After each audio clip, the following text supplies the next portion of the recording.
Hello everybody and welcome back to Odin's Movie Blog. I am the critic who is a cynic. Hope you're doing well. And today we're talking about this article that came out about 5 days ago. A lot of people have been talking about it on various other channels, and this is the article on Esquire by Matt Miller, which first off, let me just put it this way.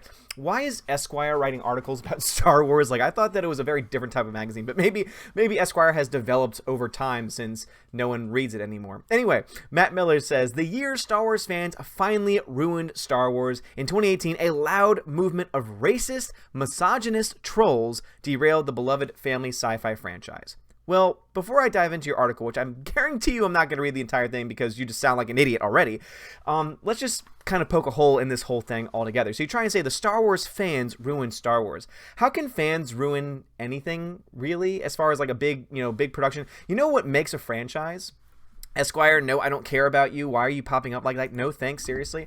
What makes a franchise, though? Like, when you think about any big movie franchise, what makes a franchise? Movie, obviously, you need to have a movie in there, probably a few movies, since it's a franchise, it's a very big thing. So you probably need a few of those in there. Yeah, sure, it requires directors, writers, producers, production companies, okay, all that stuff. What's one other tiny little thing that you need? You need a fan base. You need fans. You need people who are actually going to go out of their way to buy a ticket to see your movie. Saying this is the equivalent of saying, oh, well, Divergent fans ruined the Divergent series. No, the people making the Divergent movies ruined the Divergent series. Getting caught up on my tongue already. Because they were making such terrible movies, and I never read the books, but such terrible adaptations from a lot of these people we know, such terrible adaptations of the books that people didn't want to support anymore. People didn't want to go out of their way to pay for a movie that wasn't going to be true to the story that they personally liked. And on top of that, the stories were not good enough to bring in outside audiences. That's one of the most powerful things about Marvel. Marvel doesn't just bring in comic book fans, even DC to the point with Aquaman especially. They're not just bringing in comic book fans. I myself have only read maybe 2 comic books in my entire life, maybe 1 graphic novel on top of that. So I'm definitely not coming from a comic book perspective, but I still go see Marvel movies. Why? Because there is a general appeal to them. So we already know that you need a fan base in order to have any kind of franchise whatsoever, and you need to be able to appease to that franchise, or rather appease to that fan base if you want to maintain that franchise. What we're currently seeing in Star Wars right now is the people running the show do not know what the hell they're doing, driving Star Wars into the ground, and are now losing the fan base. So if you're trying to say that Star Wars fans are ruining Star Wars and are ruining the franchise, then you would have to say the same exact thing for almost every other franchise that has ever gone through ups and downs. You would have to say the same thing about Harry Potter. Oh, why am I mentioning Harry Potter? Well, if you actually look at the numbers, Fantastic Beasts 2 is not doing nearly as well as previous Harry Potter films. Are you then trying to say that it's the fans, it's the people going to see the movies that ruined Harry Potter and made the movies bad? No! No one in their right mind would say that. Fans don't make movies bad. The producers, the writers, and the directors, they're the ones that control whether a movie is good or bad. Remember that there is a subjective and objective view. Objectively speaking, there are so many flaws with The Last Jedi. Objectively speaking, there are so many flaws with Solo Star Wars Story. Not as many as with Last Jedi, but still, they're there. Even though there is a subjective point of view, you can subjectively like something. Like, for example, I can like going outside when it's cold, and my perception can be, this feels great, but it's still cold. Like, I could say, man, that's a nice piece of crap. It's still a piece of crap. Again, that's the subjective perception. You can still have a subjective point of view. You can still have your own perception of reality, but that does not change reality itself. And the reality is that Star Wars, at this point, is broken. A lot of that has to do with Rian Johnson. A lot of that has to do with the people like Chuck Wendig and all the other people who represented Star Wars who badmouthed the fans, called them white, racist, misogynistic. This guy right here, Matt Miller, the media too. That's not even at this point. It's gotten to the point now where it's not even just the directors, the writers, the producers, and all these other people that are attached to Lucasfilm. It's also the media. I would say, if you're going to say anything about Star Wars, it is the media that have ruined Star Wars. It is the media that is going to lead to the ruin of properties like Marvel. That's what we've seen with Captain Marvel. Even though there hasn't really been a whole lot of identity politics in the trailers, at least at this point, it's because of the media and the media's coverage of the story that identity politics has just been thrown into it. We see the same thing happening with Star Wars. One actor makes one comment about how he perceives the sexuality of a character, and then all of a sudden, boom! Someone's pansexual. And the media takes it and runs with it and says, this is great because this is all about diversity. This is what the films are about now. The films aren't about the old fans.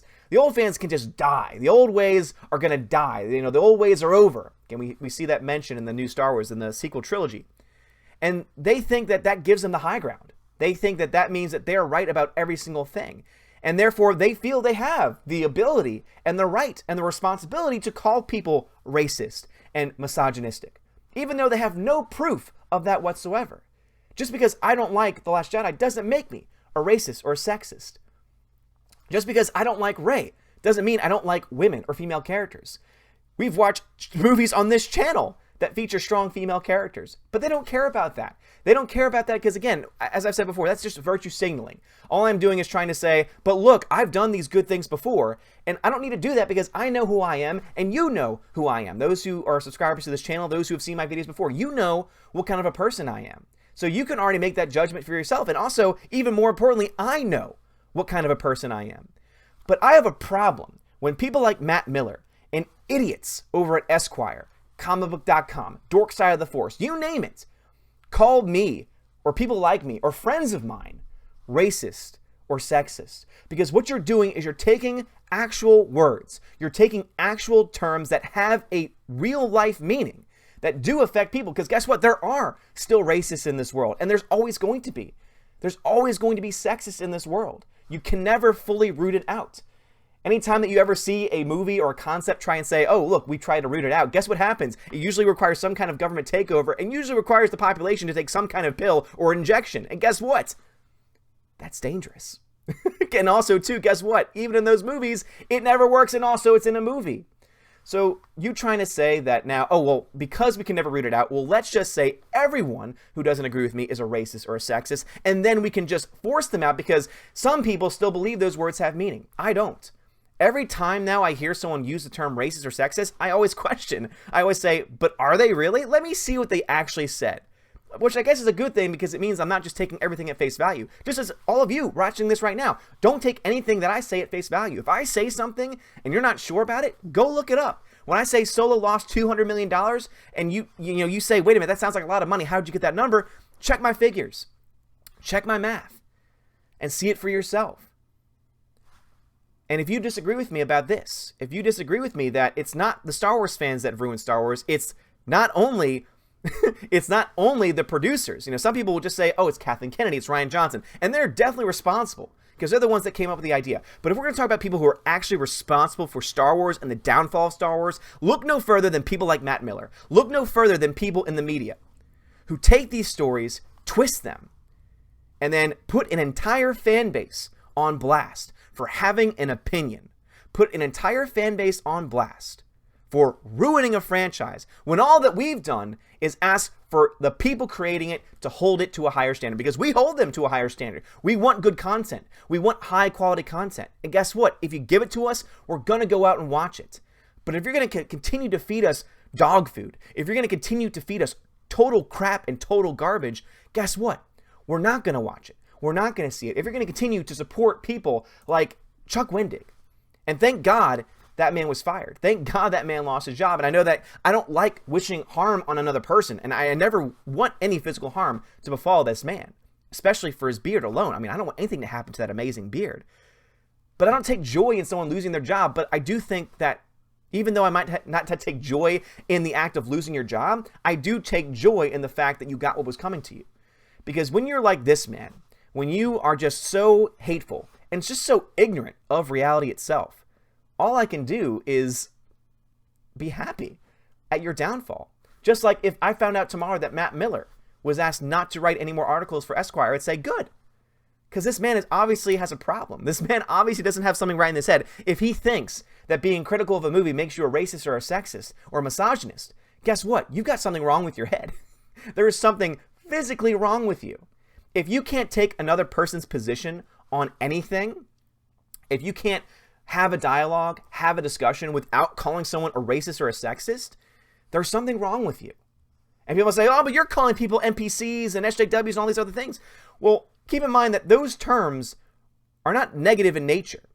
social justice warrior, a warrior of social justice. That's not a negative thing. In fact, that's supposed to be a positive thing. The reason why we've turned it into some kind of a negative term is because we are merely describing the person as they are. And we do not like persons like that. We don't like people who try and take every little thing and turn it into something about race or gender, who try to force diversity, who try and pretend like they are on some high moral high ground. So in that way, yes, I am a part of that. I am going to call those people out. But guess what? I'm not going to call them a racist or a sexist or a misogynist unless they actually do something that fits those words. And so my advice to Matt Miller, or anyone else that's like Matt Miller or thinks like Matt Miller, is check your own privilege. You know, you always hear that all the time. Check your privilege. You're just a white man, baby. Check your privilege. How about you check your intellectual privilege? That's where the real privilege exists, is in you thinking, well, I'm just high and mighty in my thought process, and you are just a plebeian who has no idea what thou art talking about. How about instead you check your own privilege and shut the hell up? How about that?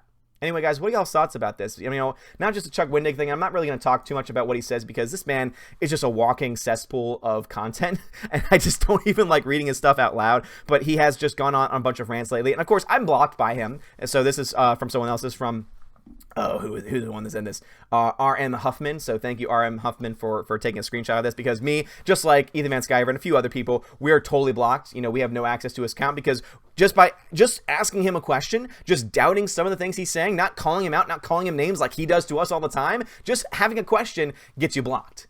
And if you're not chucked by if you're not chucked by Chuck Wendig, guess what? You're not doing something right. That's just my own thought on that. And also, what are your thoughts on this? Do you honestly think, you know, I know that I didn't get into the article because, you know, I can, you know, some of the earliest memories about movies are Star Wars, taking old wrapping paper tubes and playing lightsabers with my dad, dressing up as Luke Skywalker, blah, blah, blah, blah, blah. Even then, what tearing up during The Force Awakens, I had no idea that 3 years later, even the mention of Star Wars would fill me with dread. Oh, Matt Miller, how about you just go back to your mama's basement? Have a great day, and as always, God bless.